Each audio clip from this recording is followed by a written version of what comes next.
Eder, Mech, Pallister. Io guarda, sono sempre disponibile a tutti, non sono mai sottratto.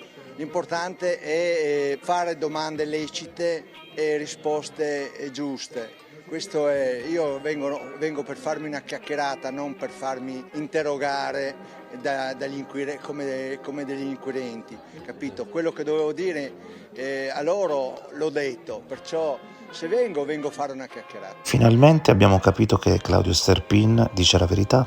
Ci stiamo rendendo conto di tutte le enormità, tutte le bugie che ha detto, tutte le sue presunte storie con mia moglie, che questo veramente mi aveva ferito, ma adesso comincio ad avere un po' di speranza che venga fuori la verità, questo è. Io ho conosciuto tantissime altre donne, tantissime altre persone, anzi devo essere sincero, anche oggi che ero fare la colazione in un bar, c'è una signora, mi viene vicino e mi fa: sai, io l'ho riconosciuta, mi sono molto dispiaciuta per quello che le è successo, e mi ha dato la mano. In tutto questo periodo, già dagli inizi, ho avuto delle persone che comunque mi sono state vicino, devo ringraziare veramente di cuore tutte queste persone. Però ci sono state delle persone che sono andate oltre e mi hanno toccato il cuore, perché mi hanno aperto un qualcosa che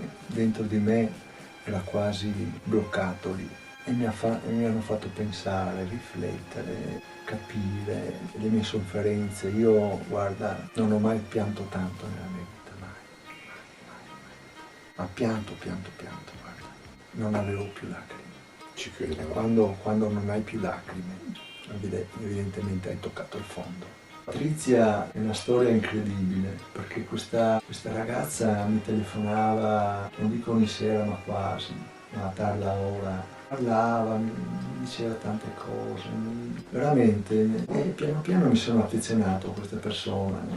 E dopo parla: dove sei? Qua e là, sono vicino a Varese, qua e là, poi ho cominciato andavo prima alla RAI a Roma, sono stato a Firenze, sono stato a Milano, tantissime trasmissioni.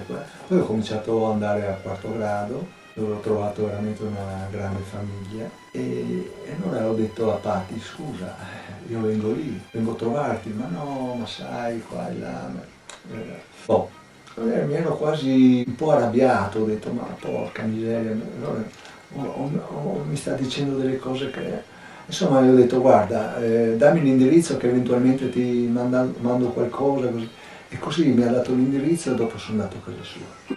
Così un po' mi dispiace averlo fatto così, in questa forma.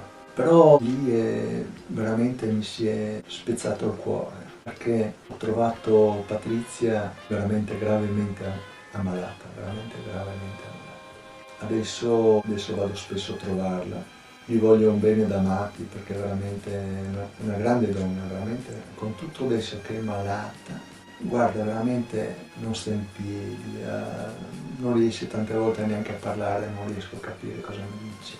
Però trovo in lei un'anima grande. Gli dico sempre: cerca di guarire un po' di più, vai, forza, c'è la volontà di superare queste cose qua. E voglio starle vicino. Non è una fidanzata, è una persona a cui voglio bene, e farò di tutto per dargli una mano, per stare vicino. Ehi, non dimenticare di iscriverti a questo canale.